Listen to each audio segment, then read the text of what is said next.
Olá, gente linda, bem-vindo, bem-vinda ao meu canal. Prazer, Silvia Paula, e hoje estou com um vídeo aqui maravilhoso: como aprender a falar. Qual é a importância de saber se comunicar? Como que uma parte do corpo tão pequenininha que é a nossa língua pode ajudar muito ou atrapalhar muito? Como diz na Bíblia, da boca da gente pode sair vida ou morte. Quem aí convive ou já conviveu com pessoas extremamente difíceis de lidar por conta da comunicação? E às vezes não se trata nem simplesmente da pessoa ser uma pessoa má, mas ela não sabe se expressar, ela não sabe falar, não sabe quando calar e nem quando escutar. E isso é um estrago. Temos assim histórias dentro da Bíblia também e no contexto da atualidade onde se mostra a importância. Se você tem família, você tem filhos, você tem esposa, você tem que saber falar, você tem que saber argumentar, mesmo que esteja ali ressentido, que tenha acontecido alguma coisa de errado, bater de frente nunca é a melhor solução. A melhor solução, que eu sempre digo para os meus filhos, a minha avó me ensinava: tá com raiva, aconteceu alguma coisa que te tirou do eixo, respira fundo e conta até 10. Porque quando a gente para e conta, o nosso cérebro ele passa pelo lado racional. E quando a gente está na fúria, está no nervoso, a gente está ali no emocional. Então acabamos falando o que não deveria falar, fazendo o que não deveria fazer, e depois quando o tempo passa, já foi-se. E eu vou dar um exemplo claro sobre isso da Bíblia, da parte de Davi.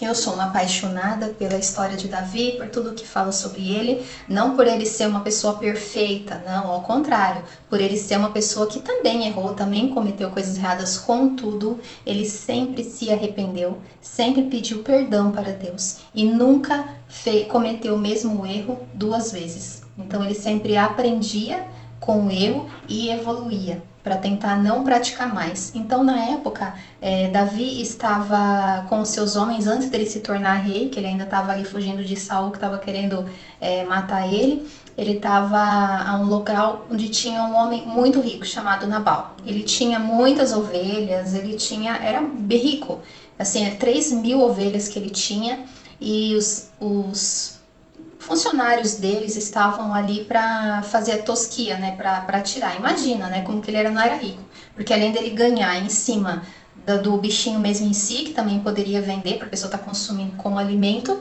ele também ganhava em cima da lã, tudo que tirava, né, dos animaizinhos, que eram 3.000, muito, né, e sem contar outros bens que ele tinha. Naquela época, ter animais era como se fosse um empresário muito potente hoje em dia, sabe? Ele tinha muito recurso financeiro. Então, Davi, quando esses funcionários estavam com as ovelhinhas no pasto lá, perto de onde Davi estava, ele estava sempre por perto, os homens dele, né? Ele tinha, antes de se tornar rei, ele já tinha um exército de 600 homens.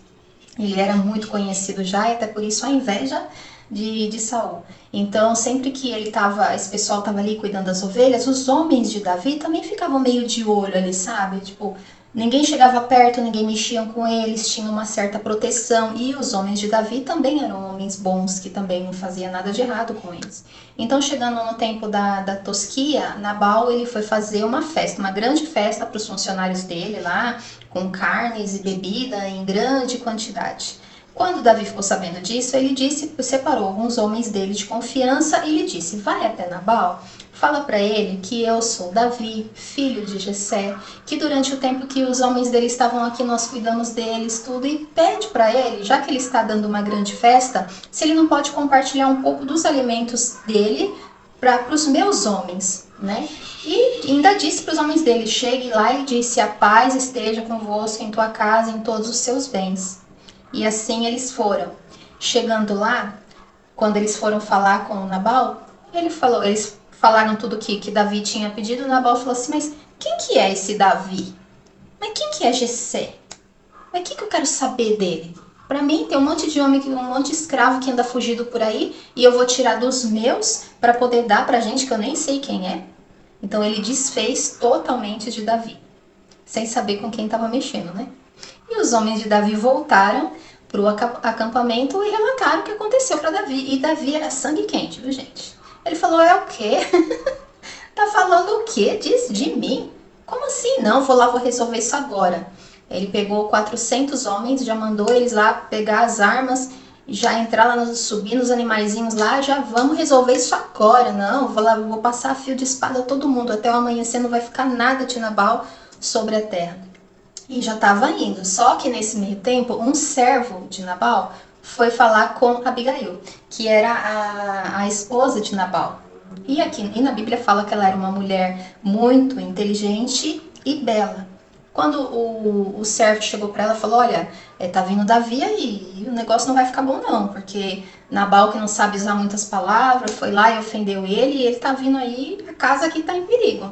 E ela, como uma mulher muito inteligente, o que ela fez? Rapidamente ela começou a separar, chamou as servas, separar pão, torta, pães e tudo que tinha ali que era para a festa que ia acontecer entre os funcionários de Nabal. Ela, muita coisa, e foi colocando lá em cima dos jumentinhos rapidamente. E ela também subiu em cima do jumentinho e foi-se embora. Ele falou, não vou permitir que isso caia sobre a minha casa por conta da mente de um homem perverso. E quando ela estava indo, veio de encontro com Davi, se encontraram no meio do caminho. Quando ela viu ele, rapidamente ela desceu do jumentinho, foi à frente dele e se prostrou. Quando você se prostra, você está adorando, né? Você está adorando uma pessoa. E ela pediu perdão, Senhor, me perdoe, porque o meu marido, né? Entre outras palavras para vocês entenderem, meu marido não sabe o que falar, é bruto mesmo. O nome dele quer dizer Nabal, quer dizer louco, né? Ele falou, então já diz jus ao nome dele. E eu peço para que você poupe a minha casa. Poupe, porque ele realmente não tem a mínima noção do que fala, tá, gente? Estou aqui traduzindo no meu modo de dizer, mas na Bíblia tá querendo dizer isso. E ainda mais ela falou para ele, tenho certeza que você é um homem bom, abençoado por Deus, que você vai ser muito próspero, que você vai ser um grande rei em Israel e vai ter muita paz na sua vida. Ela declarou tudo isso na vida dele. Então Davi, quando escutou tudo isso, ele falou assim, não, mulher sábia, ainda bem que o Senhor mandou você aqui para que eu não cometesse algo no alto da minha ira, no momento de raiva. E aí ele pegou as coisas que ela trouxe e voltou, né, pro acampamento. Ela voltou para casa dela. No mesmo dia ela não falou nada para Nabal, porque ele já tava bem calibrado. Tinha bebido bastante na festa, e pessoa que bebe não tem como conversar, e ela, como sendo uma mulher sábia, esperou o outro dia. No outro dia, quando ele acordou, né, da bebedeira, ela chegou e contou para ele. E na Bíblia fala que ele teve um choque tão grande que ele, tipo, pelo que dá a entender, é como se ele tivesse tido um derrame, um aneurisma, alguma coisa assim, e depois de 10 dias ele morreu. Depois desse meio tempo, Davi ficou sabendo da situação, foi lá, já pediu Abigail em casamento, já trouxe ela também. Agora vamos resumir. Nabal era um homem inteligente? Era. Porque para você ser rico do jeito que ele era, ter as propriedades que ele tinha, você tem que ser inteligente. Não tem como. Agora, ele tinha sabedoria, que é o que vem daqui? Não tinha. Então, o que ele proferia eram palavras duras, palavras que poderiam comprometer a casa dele, a família dele, os bens, a geração. Ele não pensava nas consequências. Ele era um dinheirista, ele sabia muito bem ali fazer o comércio, mas ele não conseguia, aqui dentro, né, nas emoções, ter a sabedoria, porque ele também não tinha Deus na vida dele, e nós sabemos muito bem que a sabedoria vem de Deus. Ele era um homem duro de coração. Agora, Abigail, ela já era uma mulher inteligente e também tinha sabedoria na forma de falar, na forma de se posicionar, e foi desta forma com que Davi viu nela algo diferente, a ponto de que depois que Nabal morreu, ele foi lá e chamou ela para ser a sua esposa. Por que ele fez isso? Porque além dela ser uma mulher bonita, bela, como se diz na Bíblia, ela também era inteligente. Ela já sabia se posicionar como uma mulher que vai de um rei. Ela já tinha essa essência, ela já tinha essa postura. Então, falou, Davi, não, é essa daí, fechou. Já tenho minha rainha aqui do meu lado que vai me fazer prosperar, porque um homem que caminha junto de uma mulher sábia vai muito mais longe, né? Quando os dois têm ali o mesmo contexto de vida. Então, nós temos que ter um equilíbrio, né, entre a mente e o coração. Entendeu? Tem que ter mente sábia, tem que ser inteligente e tem que ter sabedoria em tudo que você vai falar, em tudo que você vai agir. E um contexto muito atual também, se você pesquisar na internet, a Michelle Obama, a esposa, né, do ex-presidente Barack Obama, ela é uma das mulheres que tem a melhor oratória né? Ela se comunica tão bem que ela mudou a forma de que as pessoas viam as primeiras damas, a esposa de presidente, que até então nunca se falou tanto, né, da esposa do presidente como dela, que tinha vários projetos e ela sabia muito falar, sabia se posicionar tanto verbalmente quanto com a boca fechada, porque nós também falamos com a nossa conduta, com a nossa postura, na forma de falar, no seu gesto, em tudo. E Barack Obama também foi um dos grandes comunicadores, foi um excelente presidente, né? Fez grandes coisas. Primeiro afro-americano a se tornar um presidente, é um advogado, um homem também de uma oratória magnífica. Então, quer dizer, vocês percebem que quando duas pessoas se encontram ali com a mesma essência, com o mesmo ponto de vista, com a mesma direção para o futuro, a probabilidade de dar certo é muito grande. A probabilidade dessas pessoas caminharem mais longe, ir além de que muitas pessoas não conseguiriam, é maior, porque estão em sintonia aqui e aqui. Sabem muito bem aonde querem chegar, qual a qualidade do que querem entregar para o próximo. Entendem que nesta vida nós não somos somente eu, né? Deus ele prega o quê? Ama o próximo como ama a ti mesmo. Sempre Jesus coloca situações onde nós devemos ser instrumento de Deus na terra para ajudar ao próximo, usar nossa comunicação para ajudar ao próximo. Isso independe se você tem muito dinheiro ou não. Eu conheço pessoas incríveis que têm um rendimento muito bom e ajuda pessoas até na África, projetos incríveis. Agora, uma pessoa que não tem grande fortuna, ela pode muito bem também estar favorecendo uma outra pessoa simplesmente com uma palavra. Porque de repente uma pessoa que está passando por um turbilhão de situações, de confusão, de medo, de dúvida, de angústia, preocupações, falta com doença, dinheiro, aí vem uma pessoa com uma sabedoria, a sabedoria que vem de Deus, ela consegue dar uma direção para essa pessoa, ela consegue acalmar essa pessoa. Um simples abraço pode fazer a diferença na vida da pessoa. Quantas e quantas situações que nós passamos na nossa infância pelo fato do que falam pra gente causam traumas gigantescos quando nos tornamos adultos. Quantas coisas sofremos e automaticamente, se não nos cuidamos, se não aprendemos quem somos, né? É uma pergunta que se tem que fazer. Já perguntou pra você? Vem cá, eu sei quem eu sou?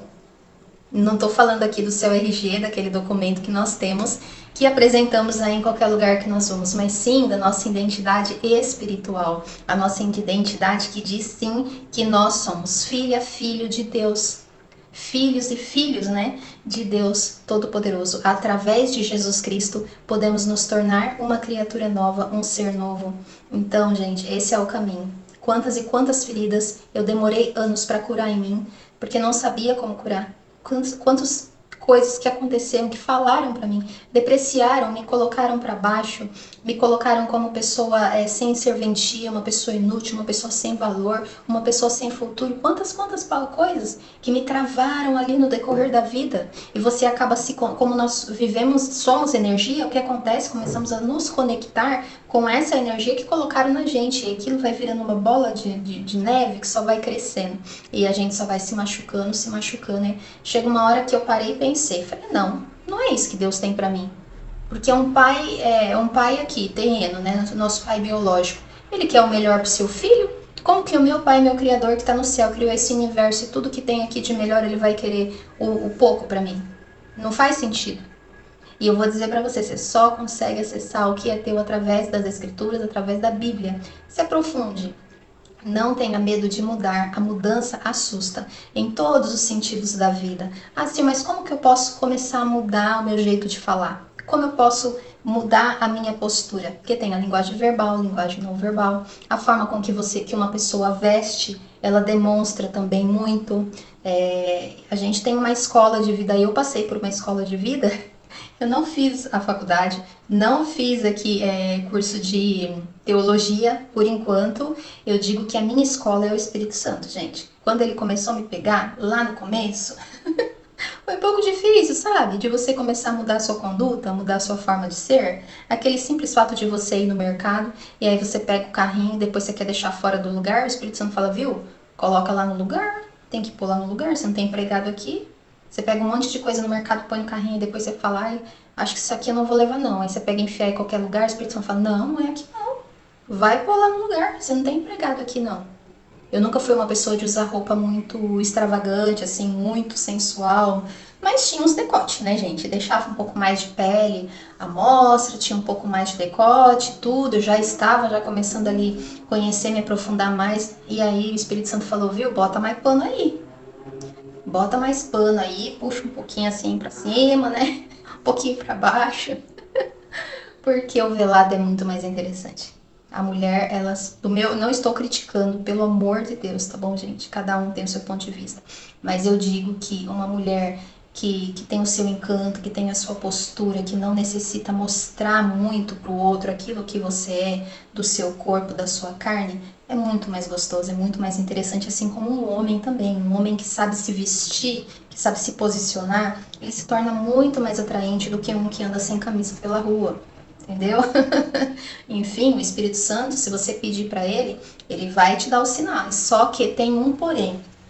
Você tem que querer praticar a lição, porque Deus ele tem o caderninho dele ali, ó, de lição. Então, ô minha filha, ô meu filho, vamos lá que vamos corrigir aqui, é igual na escola, né? Vamos ver que nota você vai tirar. Então, você não pode fazer isso daqui, você não pode fazer isso daqui. Aí você vai e faz e dá tudo errado. Aí depois você questiona. Ah, então é melhor ficar do jeito que tá, não vou mudar não, porque mudar significa abrir mão. Significa mudar de direção. Mudança, você tá mudando de direção. E você começa a ver as coisas de uma outra perspectiva, de uma outra forma. É como se tirasse uma cortina de fumaça assim dos seus olhos e você conseguir enxergar uma beleza que antes você não via. Uma beleza e uma felicidade até mesmo nas suas dificuldades, porque são nas suas dificuldades que Deus está te moldando para que lá na frente você se torne uma pessoa muito melhor e que você possa ajudar outras pessoas, que é o verdadeiro significado da vida. Aliás, se você ainda não encontrou o seu propósito de vida, entenda que o seu propósito de vida sempre vai estar conectado em ajudar pessoas. Porque Deus ele não gosta de um só. Não, ele tem um bocado de filho, gente. Tem quase uns 8 milhões de aí espalhados. Você acha que com tanto desse de filho, ele vai querer que uma pessoa seja individual, que pense só nela, só no seu umbigo? Não. Nosso propósito de vida sempre vai estar conectado a pessoas. Então, não tenha medo. Eu sei que as mudanças é difícil, abrir mão principalmente do que a carne pede, né? Aquele desejo de fazer, né, o que não deve, de estar onde não está, consumir o que não pode. Depois você para e pensa, quando você começa a mudar o seu ponto de vista, você olha assim de fora e fala: meu Deus, mas qual a necessidade disso? Para que eu vou ter isso na minha vida agora? E é a minha forma de enxergar. Eu vejo situações assim que eu falo: uau! É sério que eu já gostei disso? É sério que isso já foi interessante para mim? Porque muda. A forma com que você muda, você começa a querer enxergar cada vez mais com os olhos de Jesus, cada vez mais com o Espírito Santo. Quando eu faço minhas orações, eu sempre clamo para que o Espírito Santo nunca me deixe, nunca fique longe de mim, que ele fale sempre no meu ouvido, mesmo que for para puxar minha orelha, mesmo que vai falar não vai fazer, eu vou obedecer o máximo que eu puder, mesmo sendo falho, porque sou humana, não sou perfeita, senão não estaria aqui na Terra, né? Estou aqui para aprender, mas me esforçando sempre para ser uma pessoa melhor. Deus não é um pai ruim. Muitas pessoas colocam Deus como malvado, como bravo, como se tivesse lá com a chinela havaiana já para voar em cima dos filhos, e não é assim. Tanto que quando lá no Jardim do Éden, quando Adão e Eva lá pisou na bola, ele poderia ter destruído tudo e começar de novo. O que é? Se eu fiz o mundo, o que é o jardim?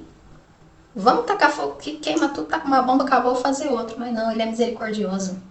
Deus é misericordioso, ele nos ama incondicionalmente. Nunca vai existir alguém que te ame mais do que Deus, mais do que Jesus que está no céu. Ele sempre vai estar de braços abertos para te receber, para curar as suas feridas, para te abastecer de amor, para ser a sua luz, para caminhar junto contigo, para te estender a mão, para te dar consolo. Quando você entende isso, você para de se comparar, você para de se diminuir, para de aceitar migalhas dos outros, para de ser infeliz, para de esperar dos outros algo que você nunca vai ter. Porque esse vazio e esse preenchimento que tem aqui dentro, às vezes, que as pessoas procuram tanto nas coisas do mundo, que seria o álcool, as drogas, o sexo, prostituição, pornografia. Aliás, a pornografia, ela foi já feito um estudo científico, ela tem o mesmo dano de uso de drogas ilícitas na mente da pessoa. Então a pessoa procura por tantas coisas para preencher um vazio que é só Deus que preenche. Eu falo isso por experiência própria. A partir daí, a minha forma de falar mudou. Ninguém consegue mais tirar a minha paz, porque eu me blindo dos ensinamentos que eu obtenho todos os dias através da Bíblia, que é um livro milenar que está dando certo até hoje. É um roteiro de vida. Se você começar a estudar, você vai mudar. Não tem como, se você se entregar. Aprender a falar é extremamente importante. Se você tem funcionários, como que vai ser você um líder, um chefe de equipe, se você não sabe se posicionar, se você grita, se você ofende? Você nunca vai ser respeitado. As pessoas podem ter medo de você, o seu filho pode ter medo, a sua família, qualquer pessoa que te veja na rua pode ter medo de você, mas nunca vai ter respeito, nunca vai ter admiração. Você nunca vai passar uma imagem de tranquilidade. Lá atrás, alguns anos atrás aqui, as pessoas às vezes que me conheciam falavam, nossa, agora que eu vejo você é uma pessoa tão legal, tão brincalhona, e quando eu via você assim, a princípio eu achava que não, eu achava que você era chata, que era séria. Pra você ver como que é o poder da comunicação verbal e não verbal. Agora, por que que eu me fazia assim, ser uma pessoa mais fechadona e mais séria? Era uma barreira, é um escudo que eu coloquei entre mim e as pessoas, porque eu fui muito machucada, muito ferida, passei por muitas decepções, fui muito rejeitada. Então você começa a colocar um escudo e muda um pouco o seu semblante e a forma das pessoas te verem. Então entenda, independente do que você passou, se você foi ferido, seja qual for a sua história, não permita que essa dor passe para as outras pessoas. Não permita que essa dor passe para os seus filhos. Não permita que isso entre no seu casamento. Não permita que isso entre entre você e seus pais, todas as pessoas que estão ao seu redor. Comece a olhar de forma diferente. Faça um teste. Todas as vezes que alguma coisa te tirar do sério, faça como a minha vozinha Lúcia falava. Conta até 10. Aí eu lembro que eu brincava com ela, vó, e se até 10 não resolver? Lá, menina, conta até 20. Mas não faça a coisa com a cabeça certa, com a cabeça cheia, né? Assim, quando a gente tá irritado, ficando com grandes coisas que nem grandes pessoas também que já passaram há muitos anos atrás, cometeram grandes feitos e outros coisas horríveis, né? Que fizeram guerras aí, guerras mundiais. O poder da comunicação também tem um lado. Tem pessoas que usam para persuadir outras pessoas a cometer coisas erradas pelo poder da comunicação. Se você não tiver o seu intelecto, se você não tiver ali bem ligadinha, se contamina e quando vê, é que nem Hitler. Hitler ele foi um excelente comunicador, mas para que ele usou a comunicação dele? Para ferir, para machucar as pessoas, para fazer horrores, né? Então vamos tirar o exemplo aqui, tá bom, gente? Olha só essa passagem que eu falei pra vocês de Davi em Samuel, eu vou estar deixando aqui, caso você tenha curiosidade, e eu falo pra você ler, que é muito bacana, tá? E me sigam aqui, compartilhem essa mensagem com o máximo de pessoas que você puder, é muito importante saber falar. Também me siga lá no Instagram, tô fazendo a live devocional de segunda a sexta-feira, todos os dias às 20 horas e 5 minutos. Comenta aqui embaixo se esse vídeo foi legal, se edificou você de alguma forma. Já dá aquele like que ajuda muito, gente, dá o like, me ajuda muito a plataforma indicar o vídeo para mais pessoas, não é para o meu ego. É para que o sistema operacional aqui dispare para mais pessoas, tá bom, meus amores? Fiquem com Deus. Também vou deixar o link aqui embaixo, quem quiser tá ajudando, apoiando o canal, que é um bebezinho, vou deixar a chave Pix, tá bom? Pra gente continuar aqui trazendo o melhor, com uma estrutura cada vez melhor para vocês. Um beijo no coração e até o próximo vídeo.